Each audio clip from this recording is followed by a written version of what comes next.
Hello student, कैसे हैं आप सभी। आशा करता हूं आप लोग बहुत ही बढ़िया होंगे। सबसे पहले स्वागत है आपका अपने YouTube channel SBS basic knowledge की इस न्यू लेटेस्ट वीडियो में। सो गाइस, आज हम देखेंगे यहाँ पे मैथ क्लास 11th में क्या क्या पढ़ के 12th में तभी जाएं, या फिर क्यों हमें 11th में पढ़ना जरूरी है, मैथ इतना ज़्यादा जरूरी क्यों हो जाता है पढ़ने के लिए, जिससे हम अगर मैथ पढ़ लेंगे 11th में 12th में कोई भी दिक्कत नहीं होगा। आज यही सब डिस्कस होगा और आपको बताएंगे कि मैथ सिलेबस क्या क्या है, ये चीज़ आपको बताएंगे, सभी चीज़ आपका क्लियर होगा। तो यहाँ पे देखेंगे मैथ सिलेबस क्लास 11th का, ठीक है, कि क्लास 11th में मैथ सिलेबस कितना है। किसी भी बोर्ड के हो कोई भी दिक्कत नहीं होने वाला है, आप ये वीडियो देख सकते हैं बेहतरीन तरीके से। उसके बाद मैं मैथ स्टार्ट करूंगा, एक अच्छे बुक से स्टार्ट करूंगा जिसको किसी भी बोर्ड वाले देख सकते हैं, कोई दिक्कत नहीं। NCERT भी रहेगा और प्लस एक्स्ट्रा क्वेश्चन भी रहेगा, ऐसी बुक में चूज करूंगा, ठीक है। तो आपको वो पता चल जाएगा जब लेक्चर स्टार्ट होगा।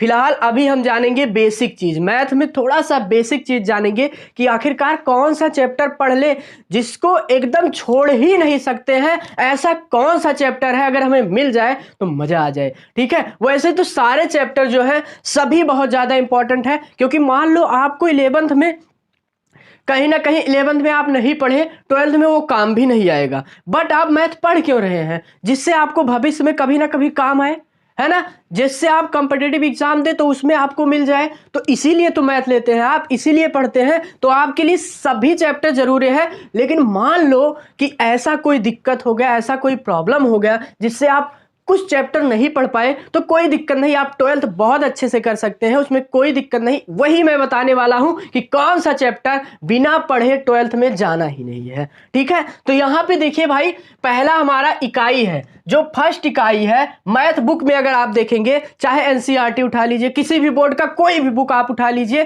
पहला इकाई जो है हमारा समुच्चय तथा त्रिकोणमिति फलन है, ठीक है। पहला इकाई क्या है? समुच्चय तथा त्रिकोणमिति फलन है, जिसमें से पहला चैप्टर आपका दिखेगा समुच्चय, यानी जिसको बोलते हैं सेट, ठीक है। और ये सेट जो है, ध्यान से देखिए, ये जो आपका इतना यहां पे देखिए 14 चैप्टर दिख रहा है। हो सकता है किसी बोर्ड में 16 चैप्टर भी हो, तो भाई उसके बारे में अभी हम डिस्कस करेंगे, उसके लिए टेंशन नहीं लेना है। एक दो चैप्टर इधर उधर होगा तो उसके लिए घबराना नहीं है, वो भी कराएंगे, बिल्कुल आसान भाषा में कराएंगे, ठीक है। आपको टेंशन बिल्कुल भी नहीं लेना है, घबराना नहीं है। तो यहां पे देखिए भाई, इकाई फर्स्ट में समुच्चय तथा त्रिकोणमिति फलन है, और उसमें से पहला चैप्टर जो हमारा है समुच्चय है, जिसको इंग्लिश में बोलते हैं सेट्स, ठीक है। और भाई ये समुच्चय अगर देखा जाए तो समुच्चय अगर हम नहीं पढ़ेंगे तो 12th में हमें दिक्कत आएगा, और अगर हम समुच्चय नहीं पढ़ेंगे तो हमारा ये जो संबंधवा और फलन है ना, इसमें हमें दिक्कत हो जाएगा करने में, ठीक है। इसीलिए ये तो जरूरी है भाई, मोस्ट इंपॉर्टेंट है, इसको हम 3 स्टार लगा रहे हैं, ठीक है। जो बहुत ज्यादा इंपॉर्टेंट होगा चैप्टर, उसको हम 3 स्टार लगाएंगे। इसको तो पढ़ना ही पढ़ना है, नहीं तो 12th की बात छोड़ो, 11th में ही दिक्कत आ जाएगी आपको आगे चैप्टर में, ठीक है। इसलिए सेट को अच्छे से पढ़ना भाई, मैं जब पढ़ाऊंगा तो उसके लिए टेंशन काहे को लेना, ठीक है। ये सेट बहुत ही बेहतरीन तरीके से आपका सब कुछ एक एक पॉइंट जो है डाउट क्लियर होगा। हो सकता है 1.6 तक हो, ठीक है, 6 प्रश्नावली हो, उसमें कोई दिक्कत नहीं लेने वाले हैं आपको, ठीक है। ये सब बहुत ही बेहतर तरीके से कराऊंगा। फिर उसके बाद हमारा है संबंध तथा फलन, ठीक है। संबंध तथा फलन जो है हमारा 12th का पहला चैप्टर है भाई साहब। पहला चैप्टर जो है संबंध तथा फलन है, लेकिन इसमें थोड़ा अलग है और 12th में थोड़ा अलग है, लेकिन कॉन्सेप्ट जो है ये 11th वाला 12th में यूज होता है, ठीक है। तो इसको भी भाई आपको तैयार करना है, वो भी बेहतरीन तरीके से तैयार करना है। इसको भी मैं देता हूं 3 स्टार। समझ में आया कि नहीं? ये 2 चैप्टर बहुत बढ़िया से तैयार कर लेना, और शुरुआत का चैप्टर है, ठीक है। बहुत से बच्चों का देखिए भाई, आपने क्लास 10th में, आप जब क्लास 10th में होंगे तो ऐसा ना तो समुच्चय आपको दिखा होगा, ना तो संबंध फलन दिखा होगा। ये आपके लिए नया है, और जो चीज़ नया होता है उसको स्टूडेंट जानने के लिए बहुत ज़्यादा उत्सुक होते हैं, बहुत ज़्यादा इंटरेस्ट उनको आता है उसमें। तो इसीलिए ये चैप्टर जो है इम्पॉर्टेंट है और मज़ा भी आता है इसमें भाई। फील होगा आपको इस चैप्टर में, इन दोनों चैप्टर में ना फील होगा। जैसे यहाँ पे संबंध और फलन है, आपने संबंध देखा होगा भाई बहन में, और माता पिता में ऐसे संबंध थे, लेकिन अब यहाँ पे मैथ में आप संबंध देखेंगे और मैं रिलेट करके बताऊंगा कि किस तरीके से संबंध होगा, भाई बहन से ही रिलेट करके बताऊंगा, ठीक है। यही संबंध और फलन इसमें पढ़ना है, उसमें कोई भी दिक्कत नहीं होने वाला है। ये हमारा सेकंड चैप्टर था, ठीक है। एनसीईआरटी का ले लीजिए, किसी भी बुक का ले लीजिए, ठीक है। और जो यहाँ पे देखेंगे, अगर तीसरा अगर देखेंगे त्रिकोणमितीय फलन, त्रिकोणमितीय फलन, ट्रिग्नोमेट्रिकल फंक्शन, तो यहाँ पे अगर देखेंगे तो त्रिकोणमितीय फलन जो है वो तीसरा चैप्टर होने वाला है। भाई इसके बारे में, भाई भैया इसके बारे में हमने तो 10th में देखा था, हाँ जी 10th में आपने पढ़ा था। लेकिन ये जो त्रिकोणमितीय फंक्शन है ना, यानी त्रिकोणमितीय फलन है, तो इसमें आप ध्यान दीजिए, आपने जो पढ़ा था 10th में उससे लेवल थोड़ा सा हाई होने वाला है, थोड़ा सा यूनिक होने वाला है, वो भी आप पढ़ेंगे। जो आपने पढ़ा था, मैं कहता था कि वो इंपॉर्टेंट है भाई, किस लिए कहता था, क्योंकि आगे काम आएगा। ये भाई देखिए 11th में भी है, 12th में तो बहुत ज़्यादा काम आने वाला है। यानी पहला इकाई अगर देख ले तो पहला इकाई अगर नहीं पढ़ेंगे तो आपके लिए 12th में ही नहीं, लाइफ में कहीं भी जाएंगे तो आपके लिए दिक्कत आएगा ही आएगा। यानी इसको भी मैंने क्या दिया, 3 स्टार इसको भी दिया, ठीक है। इसका थोड़ा बहुत आपने 10th में पढ़ा था भाई, ये तो देखिए चमक गया, मिल गया आपको 10th का थोड़ा सा टॉपिक, लेकिन ये दोनों जो है वो नया है। समझ में आया कि नहीं? तो 3 यानी ये वाला जो इकाई है हमको अच्छे से तैयार करके तभी जाना है। समझ में आया कि नहीं? अब देखिए यहाँ पे इकाई 2 देखते हैं, इकाई दूसरा, जो दूसरा इकाई है बीज गणित में आपका आता है। आपने क्लास 10th में भी पढ़ा था इकाई बीज गणित, उसमें भी पढ़ा था, अलजेब्रा कुछ ना कुछ था। तो देखिए इसमें भी थोड़ा बहुत चैप्टर मिलेंगे, ठीक है। कहाँ से? 10th से मिलेंगे, लेकिन बहुत कम ही मिलेंगे, ठीक है, बहुत ज़्यादा नहीं मिलेंगे। तो यहाँ पे देखिए भाई चौथा चैप्टर जो आपका है, चौथा चैप्टर है वो यहाँ पे देखेंगे अगर तो सम्मिश्र संख्याएं, क्या है? सम्मिश्र संख्याएं, द्विघात समीकरण। आपने यहाँ पे क्या क्लास 10th में द्विघात समीकरण के बारे में जाना था, क्या जाना था कि द्विघात समीकरण किसे कहते हैं, उसके बारे में जाना था। लेकिन यहाँ पे सम्मिश्र संख्याएं आई हैं, क्या आई हैं? सम्मिश्र संख्याएं क्या होती हैं, अब इसको थोड़ा सा मैं बताना चाहूँगा। देखिए भाई सम्मिश्र संख्याएं, रूट में जब माइनस में कोई संख्या आ जाती है तो उसी को जब हल किया जाता है तो उसी को बोला जाता है सम्मिश्र संख्याएं। समझ में आया?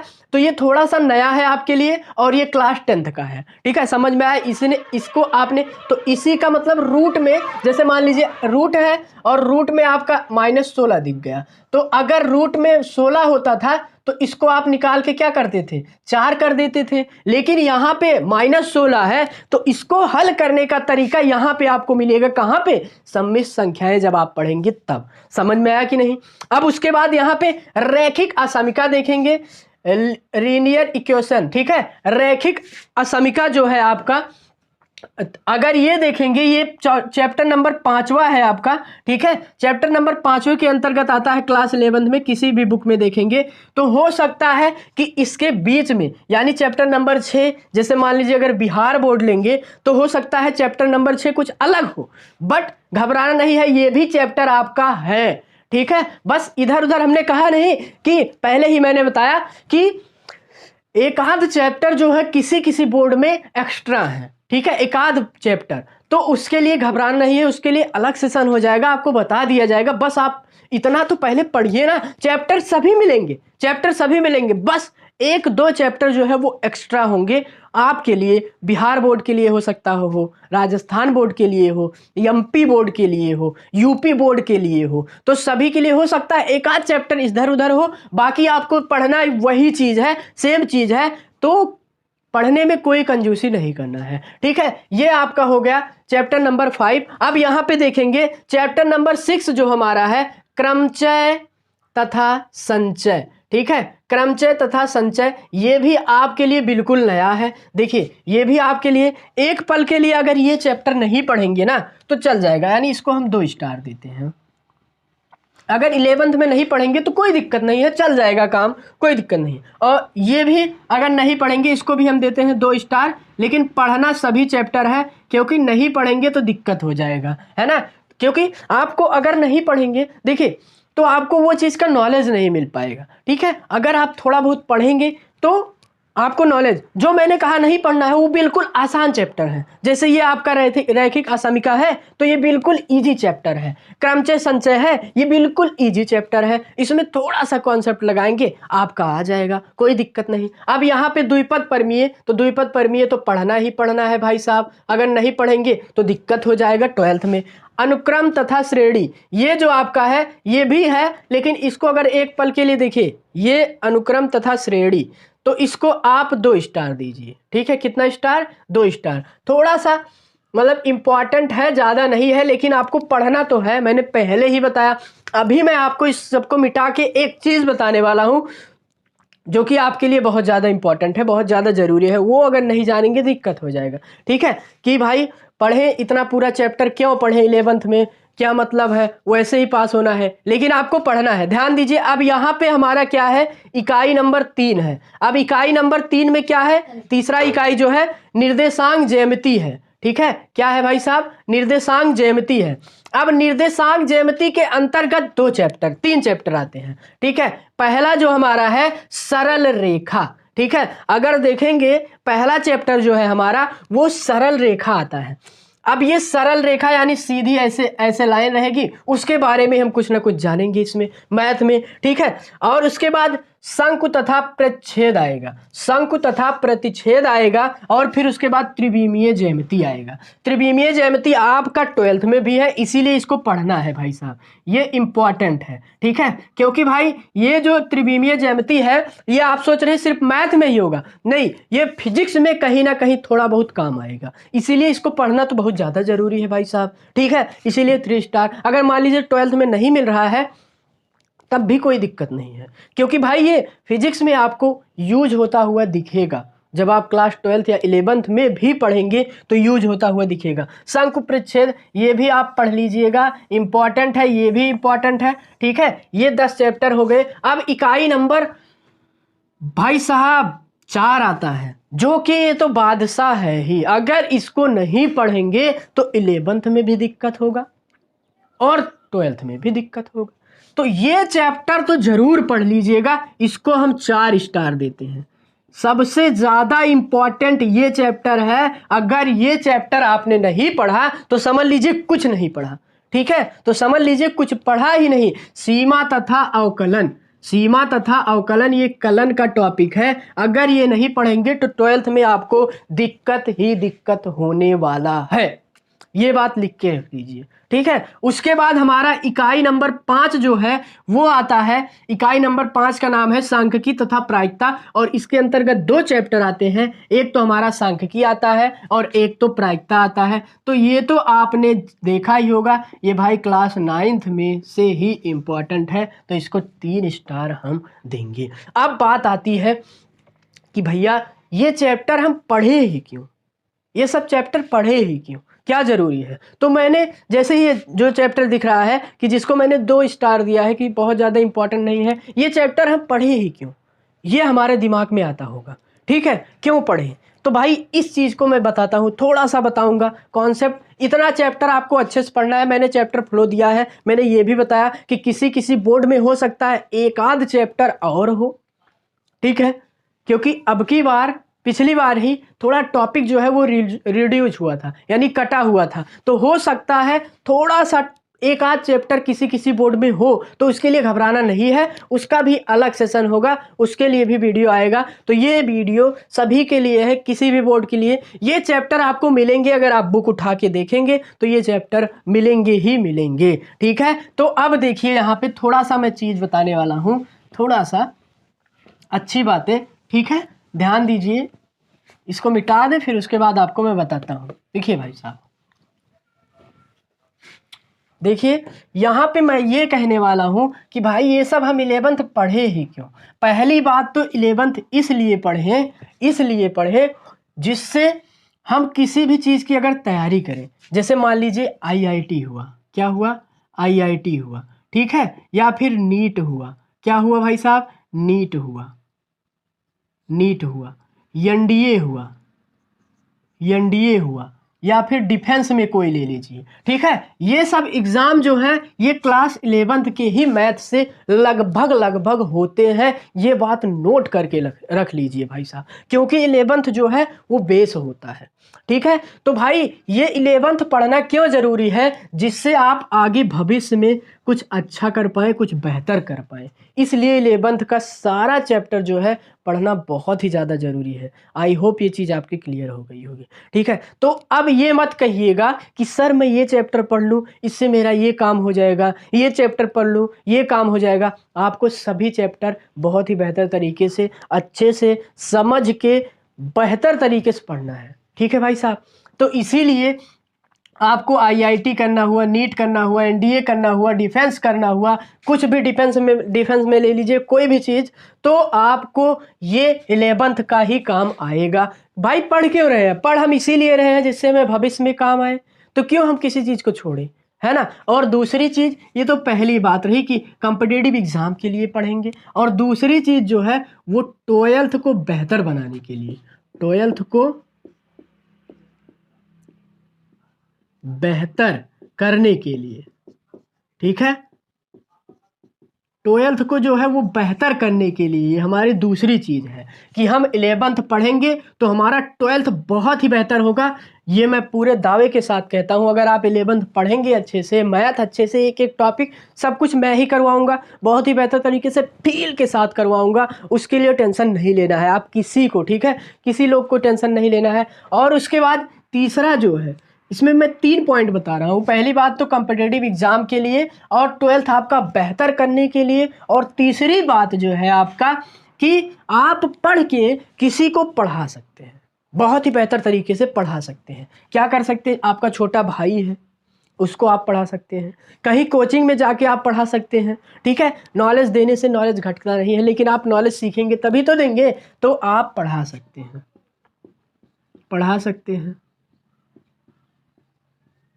किसी को भी, ठीक है, आप पढ़ा सकते हैं। जब 11th आपका अच्छा होगा तभी तो ना, 12th भी आप पढ़ा सकते हैं जब 11th आपका अच्छा होगा तभी। यानी कहने का मतलब ये है, तीसरा हमारा ज्ञान के लिए, ज्ञान के लिए, और ज्ञान जो है वो बहुत ज़्यादा ज़रूरी है। तो इसीलिए ये 3 फैक्ट जो है आप अपने माइंड में रख के चलिए, तभी आप पढ़िए। और मैथ अच्छे से आप सभी चैप्टर, एक एक चैप्टर को पढ़िए। तो भाई साहब मैं सबसे पहले, आपके दिमाग में आएगा सर आप सबसे पहले कौन सा चैप्टर पढ़ाएंगे, तो मैं शुरुआत से ही शुरू करूंगा। कोई बच्चा कहेगा सर त्रिकोणमिति से शुरू करिए, नहीं भाई क्या। और कोई बच्चा ऐसा करता है कि भाई एक आध चैप्टर पढ़ लेता है, जैसे मैंने यहाँ पे बताया कि अवकलन इंपॉर्टेंट है, अवकलन पढ़ लिया, उसके बाद कहा अब तो 11th खत्म फ्री। अरे भाई ऐसा मत करिएगा, नहीं दिक्कत हो जाएगा आपके लिए, ठीक है, दिक्कत हो जाएगा बाद में। अभी का किया गया कार्य बाद में आपको पछतावा दे सकता है। इसीलिए अभी अच्छे से ये सभी चैप्टर जितने हैं बेहतर तरीके से पढ़ लीजिए। जितना इंपॉर्टेंट बताया है उसको 2 से 3 बार पढ़ेंगे।